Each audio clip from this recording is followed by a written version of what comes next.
Hey everybody, welcome back. This is going to be one of the last videos in this series for the semester with the class closing up and stuff. And this last week we are going to look at the show Property Brothers. It's Canadian, eh? There are these two brothers who are twins, Drew and Jonathan Scott.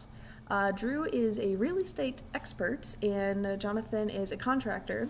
Plot twist, both of them are actually licensed real estate agents. And what they do is they go and they find a couple who is looking for a new house, and they'll take that couple through a couple different houses, one of which is a bit of a stretch for what they're desiring in a house, and then the next two are homes that are within their budget but need some serious fixing up. And then what they'll do, because they typically only show these two houses, but they narrow it down to two houses. Jonathan will create these renderings that will show the different new layout for the house. That is much more appealing than what these older decrepit houses are showing at the beginning. And so then from there, the couple, they pick one of the houses that they like and whoop, they build it. Boom, new house. Awesome. So what I actually only want to talk about one thing, perhaps with a couple subcategories, and that is space. Not space, architectural space.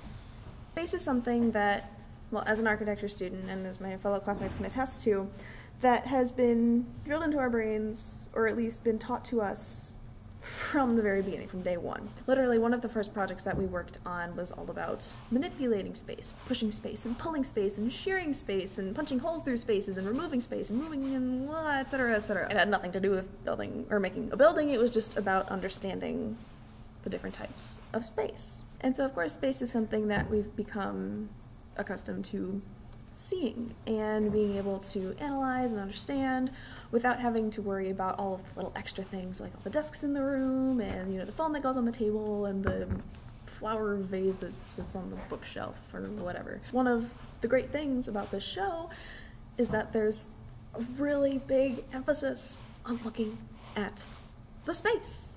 Although it is really frustrating, because a lot of the times the couples are not necessarily looking at the space because they're probably not trained as architects. They're probably, you know, your typical doctor and your mom was working from home or whoever. I always see space in the terms of, this room is big, I can put 2 couches in here and 5 tables and 12 TVs. So in this particular episode, the couple that the twins are working with are looking for, of course, a bigger home for them and their 2 dogs, but are looking for a house that is not necessarily in a cookie-cutter neighborhood and is not even just a cookie-cutter house. And so the boys do a really great job of taking them to some very unique houses that have some really cool spaces to work with. I mean, we could talk about the slanted roof that's in one of the first houses. We could talk about the light that's coming into the corridor, into the kitchen, and lighting the entire house. The fireplace, popcorn ceilings. There's a fireplace, the popcorn.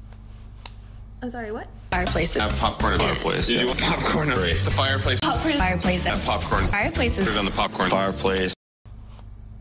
That is exactly what I am talking about. It's the appreciation that they have for the space. All they want to talk about is... Put it on the popcorn. Fireplace. Fun fact, the boys are trying to convince them to look at the space. Legit though, in a different episode that I was trying to look at, the husband, after looking at a couple of the different houses, stated that he did not simply have the imagination that the twins had. To which Jonathan replied, just look past the crap and look at the space. Because the crap is not the point.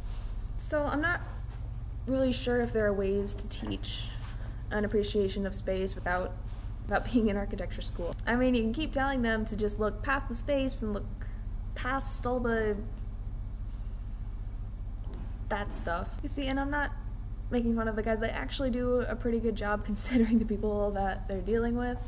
You know, telling them to look at the space, look past these things, because that's what the point is. See, and I actually do want to talk about the renderings for a minute in this show, because even though the renderings do look super fancy, this software is, we actually talked about this in our class, is actually super accessible. Sites you can mess around and make a dream house. Although I'm not saying that you should go build that, you should definitely get an architect to help you with that one. But it's fun to pretend. But more importantly, Don't the renderings seem a little ridiculous? I mean, all the swirling upwards. Resurface the fireplace, and the whole place will be great for entertaining. Oh, wow, look at that. I love the colors.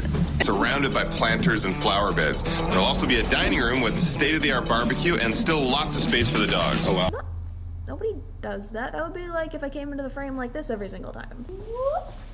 And it's actually really great because he makes fun of it too. And I'm actually installing magic furniture that flies in like...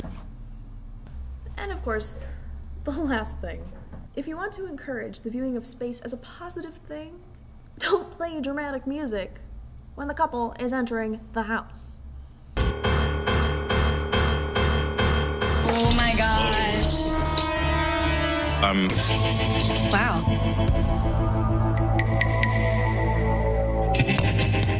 But that's the editors, I would assume, in any case. But well, thank you guys for checking this out and watching these videos. It's been a lot of fun to make.